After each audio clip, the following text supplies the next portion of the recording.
안녕하세요. 도널드 J 트럼프 트위터 방송하겠습니다. 3시간 전에 어떤 소비자 센티멘트 심리 지수에 대해서 트럼프가 관심을 표명을 했는데요. 이제 소비자 지수라든가 물가 지수 이런 것들에 트럼프가 관심 있는 거는 그는 궁극적으로 어떤 미국의 금리 인하에 필이 꽂힌 것 같습니다.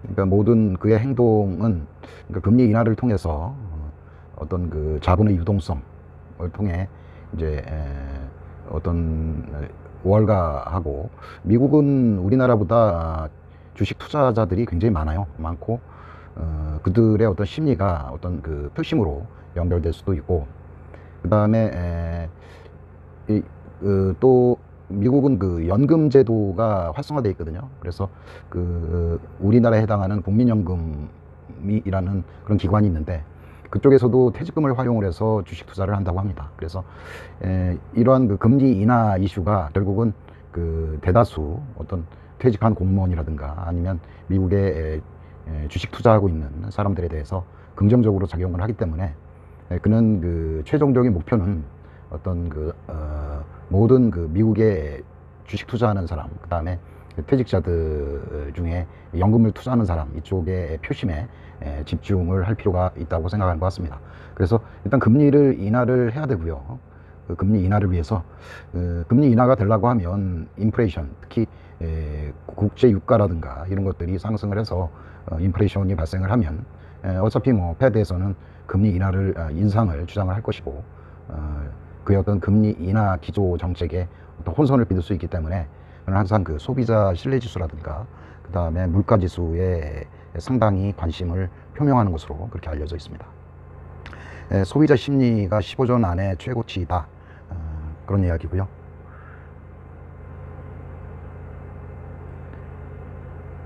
미국의 내셔널 어소시에이션 오브 리얼토스, 뭐 무슨 기념일인데, 뭐 해마다 이렇게 기념일이 되면 그쪽 관련 사람들을 위해서 어떤 선심성, 어떤 그 말을 그는 하고 있습니다. 지금 이란에 대해서도 지금 필이 꽂혔는데요. 지금 요건은 트럼프의 정책하고도 밀접한 관계가 있는데, 좀 아까 말씀드렸다시피 그 유가가 차지하는 미국의 어떤 인플레이션 그 팩터가 큰 영향을 끼치기 때문에, 그는 그 어떤 에너지의 어떤 수익 구조와는 별도로 유가를 안정시켜야, 그 미국에서는 뭐 자동차들이 자동차로 이동할 수밖에 없고, 어떤 그 휘발유값, 국제 유가값이 직접적으로 어떤 그 미국 국민들에게 어떤 생활에 큰 영향을 줄 수밖에 없는 그런 상황이기도 하고요. 근데 이제 이란이 이제 뭐 그 지금 그 사우디아라비아 뭐 드론으로 공격을 했다 해서 그 뭐 미국에서 뭐 12만 명의 미군을 파병을 해서 전쟁을 불사할 것이다, 뭐 이런 이야기까지 있거든요. 근데 이제 트럼프의 본심은 중동 정세에 관심이 없다. 대신에 이 지역의 어떤 그 어떤 긴장이 결국 국제 유가를 올릴 것이고, 그러면 그의 그 어떤 표시민 국민들의 어떤 그 생활에 부담을 줄 수도 있고, 그 다음에 그가 누리는 어떤 물가 상승으로 인한 인플레이션이 발생을 해서 그가 원하지 않는 연준에서 또 금리 인상 이슈를 꺼낼 수 있기 때문에, 그는 그 국제 유가가 절대적으로 안정되길 원합니다. 물론 그 이란과의 그 핵 협상을 폐기한 사람도 트럼프지만, 그가 원하는 어떤 중동에 있어서의 어떤 그 의도는 그 국제 유가를 안정시켜서 어떤 자기 미국의 어떤 인플레이션을 막는 그런 의도가 있는 것 같습니다. 이거는 이제 뭐 볼튼 국가안보 보좌관하고도 또 다른 생각인데요. 요새 볼턴 보좌관하고도 좀 그 사이가 멀어진 것 같습니다. 볼턴 보좌관은 뭐 그 오래 전부터 뭐 관료고, 계속 그 중동 외에 베네수엘라, 그 다음에 북한에까지 강경한 발언을 계속 하고 있죠. 하고 미국의 어떤 그 강력한 미국의 무력을 사용하기를 항상 주장해왔던 그런 인물입니다.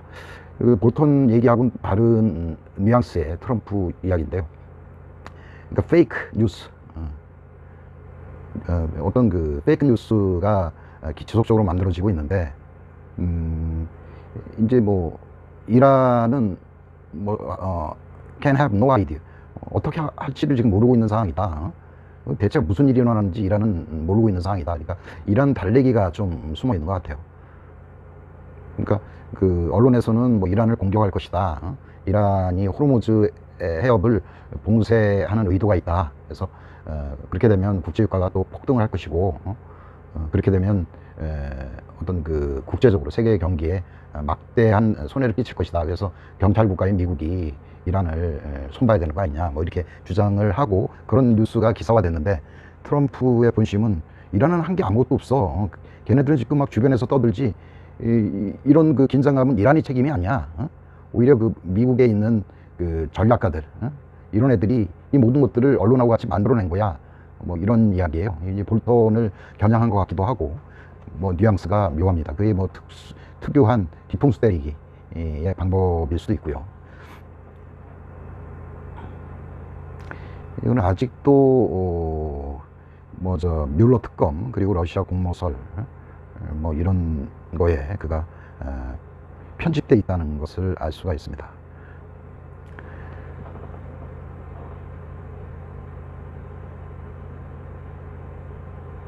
여기서도 이제 페이크 뉴스에 대한 이야기들이 계속적으로 이어지고 있고요.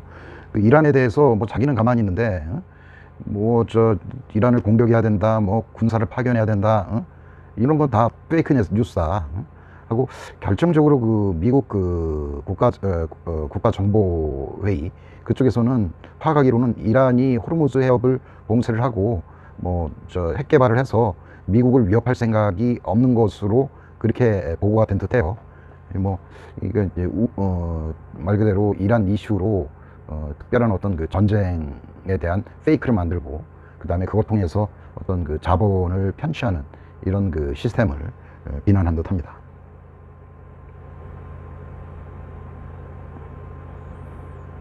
이 건도 이제 뭐 지난번에 그 트럼프 캠페인이 연판당했다, 스파이스 온, 이것도 뭐 크루키 힐러리, 그러니까 힐러리 측에서 오바마 정보기관을 활용을 해서 자기의 어떤 선거 캠페인을 연방을 했는데, 그거를 왜 수사를 안 하고 왜 처벌을 안 하느냐. 자기만 마치 그 러시아하고 공모해서 뭐 선거에 당선됐다고 하는데, 왜 그거는 이제 뮬러 특검에서 이미 사실이 아닌 걸로 나왔는데 왜 그거는 이야기를 하고 왜 이 건에 대해서는 이야기를 하지 않느냐, 뭐 이런 이야기예요.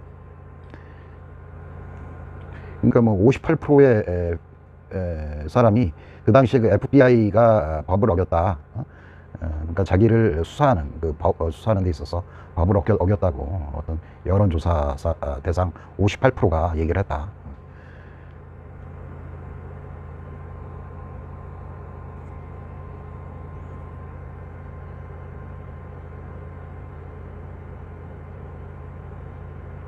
그 이민법에 대한 강력한 요구고요. 이거를 지속적으로 뭐 상하원에 어떤 그 자기 생각을 관철하기 위해서 뭐 유리하게 투표를 해야 된다, 뭐 이거고요.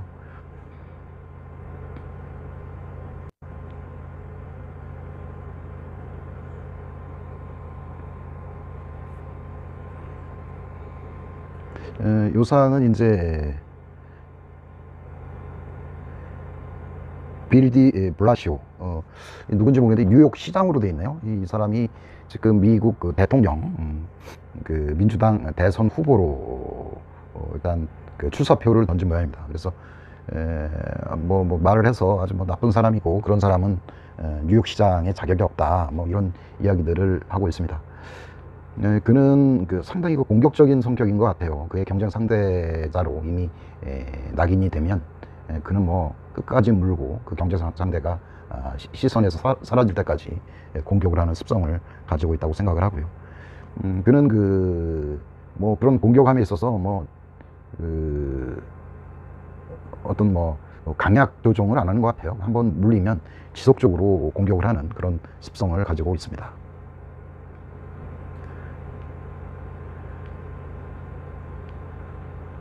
뭐 법에 대한 이야기고요. 뭐 이것도 이민법에 대한 이야기입니다. 그래서 뭐 그 이민법이 제대로 안 돼 있어서 지금 그 국경 장벽을 통해서 멕시코 이런 사람 이런 그 사람들이 지속적으로 미국을 오기 때문에 법을 정해서 합리적으로 자격이 있는 사람만 이민을 받아야 되지 않느냐, 그게 뭐 그런 의견이고요.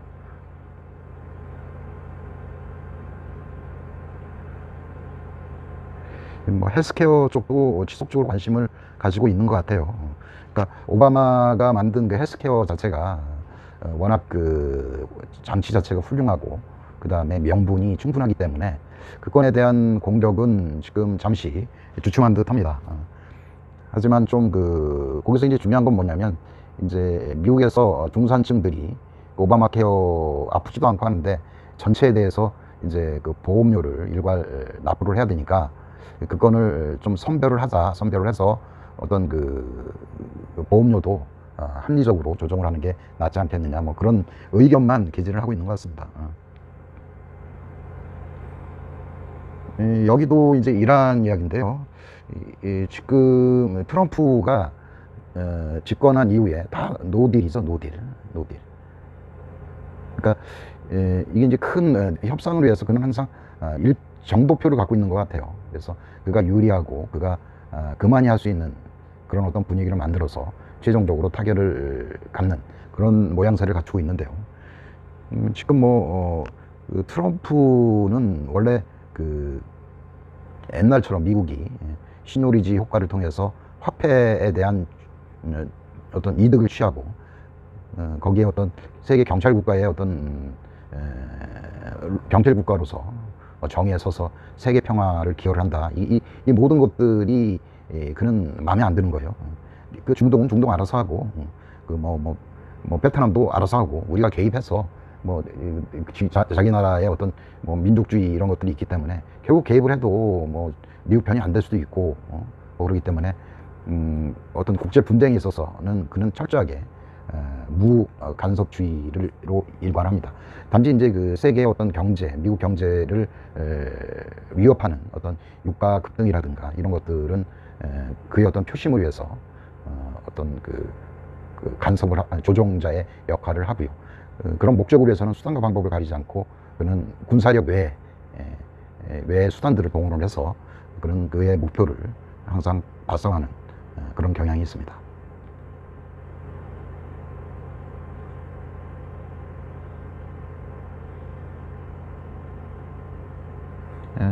국경일 때는 항상 그는 이야기를 합니다.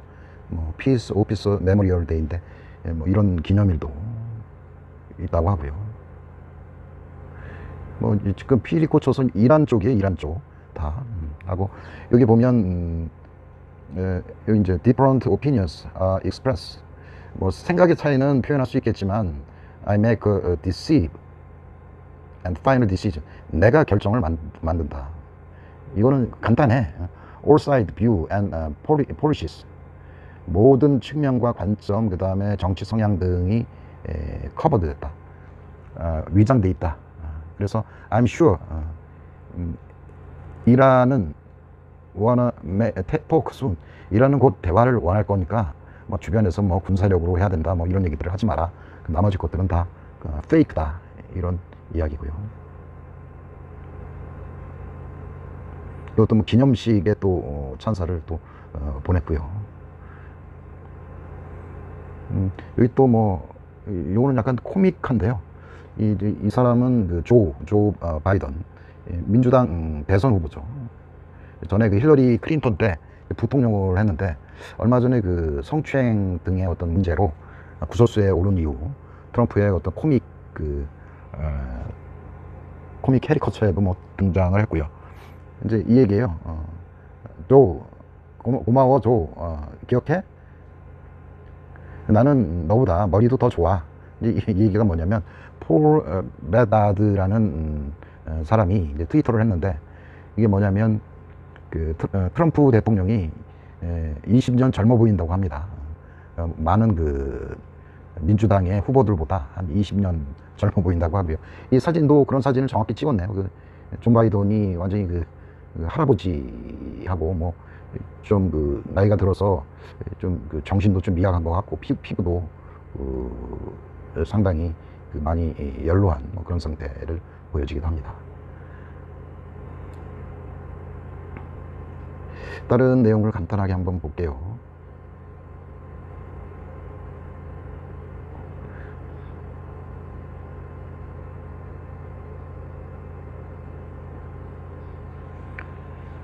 이건 그레시리라는 이제 그 미국 그 상원 의원인데 민주당 소속이에요. 근데 미중 간의 그 무역 갈등에 대해서 뭐 이런저런 얘기들을 많이 하는데, 이 희한하게 이 트럼프를 미중 간의 무역 갈등 부분에 있어서는 트럼프를 굉장히 지지를 해요. 이 의미는 뭐냐면 트럼프는 결국은 주식하는 사람이고 부동산 하는 사람이기 때문에 어떤 목표가 있지 않아요. 명분이 있지 않고 그냥 가격이 높게 팔기만 하면 되는 거예요. 짓고 팔고. 주식도 똑같습니다. 사서 뭐 명분 이런 것들 필요가 없어요. 저가에 사서 고가에 파는, 그게 결국 명분이고 목표가 되는 겁니다. 이 지금 트럼프에게 있어서 주식이나 이런 부동산보다 지금 더 중요한 게 유권자의 지지율이에요. 지지율. 나머지 필요 없어요. 뭐 미중 간의 무역 갈등, 솔직히 그는 그런 거에 큰 관심이 없어요. 대신에 자기가 일단 하는 행동들을 시장이 항상 반응을 봐요. 그러니까 시장이라 하면 유권자들의 반응을 지속적으로 봅니다. 근데 미중 간의 무역 협상이 뭐 결렬이라고 볼 수가 있죠. 결렬되면서도 시장의 반응을 보니까 민주당 내에서도 그를 지지하는, 그러니까 그 미중 간의 무역 갈등에 대해서 지지하는 계층들이 많아요. 곧 유권자들의 상당수가 미중 간의 무역 갈등이 쉽게 끝내서는 안 된다. 그리고 트럼프가 중국에 대해서 강력하게 나갈수록 그의 지지율이 높아진다고 하면 그는 이 무역 갈등을 좀 더 길게 끌어나갈 수 있다. 뭐 이런 이야기를 합니다. 척 그라시라고 이제 했는데요. 트럼프에게 약속한 그 무역 협상을 빨리 종결을 해라. 뭐 이런 이야기들을 하고 있습니다.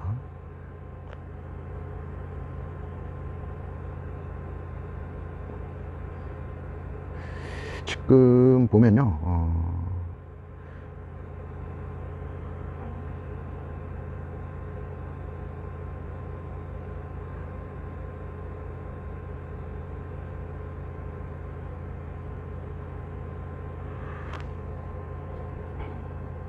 로이터 탑 뉴스인데요. 차이나 센트럴 뱅크, 차이나 중앙은행이 위안을 7 이상으로 허용하지 않을 것이다. 뭐 이런 기사가 있고요. 세부적으로 들어가 보면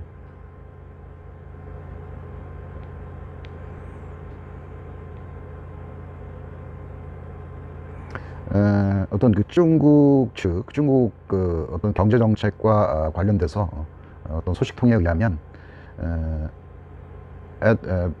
President rest assured they will certainly not let it break 7. 로이터 통신에서 중국이 7위안 이상까지 위안화 가치 하락을 허용을 안 할 것이다. 뭐 이런 이야기고요. 근데 주된 지금 그 위안화 약세를 유발한 의도는 뭐냐면 어떤 그 무역 전쟁, 그러니까 트레이드 워를 무역 관세 부과로 지금 뭐 저 중국산 제품, 미국 소비자들에 대한 중국산 제품이 거의 뭐 많게는 15% 그리고 20%까지 가격이 비싸진 거죠. 비싸지면 이제 중국 정부에서 할 수 있는 게 뭐냐면, 중국 정부는 거의 뭐 고정 환율제예요. 그러니까 중앙당에서 정한 대로 환율을 고시를 하는데, 가령 그 중국 그 제조업에 대해서 그 위안화 가치를 하락, 즉 위안화 환율을 지속적으로 높이는 조치가 있으면 어떤 효과가 있냐면, 우리나라도 환율이 높아지면 그 수출 기업에 대해서 상당히 유리해요. 그러니까 지금 우리나라도 그렇지만 중국도 6.7까지 떨어졌는데 지금 6.9가 넘었거든요. 그런 경우에는 제품을 수출하는 제조업 입장에서는 물건값이 싸지게 되는 거죠. 많이. 그래서 어떤 그 환율, 위안화 평가 절하가 곧 그 중국산 제품에 대한 관세의 어떤 상세 효과로 작용할 수 있다는 그런 이야기입니다.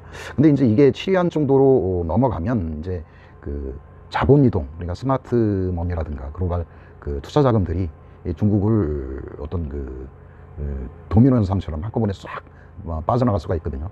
그런 경우에는 뭐 잘 알겠지만 우리나라도 외환위기의 배경이 이제 그러한 원인이고 해서 이게 이제 그 중국에 투자한 사람들이 가령 지금 이런 식으로 위안화 자산이 지속적으로 싸지게 된다면 결국 이제 뭐 손해를 볼 수도 있고, 이게 장기적인 추세라고 하면 아마 그 위안화 자산을 다 팔고 금융자본들이 그 달러로 바꿔서 아마 그 다른 쪽에 투자를 할 수가 있습니다.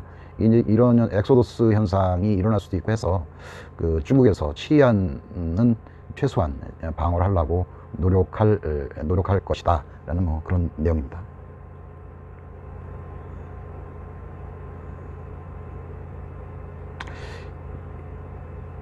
이제 그 우리나라 증시도 그 위안하고 직접적으로 관계가 있거든요.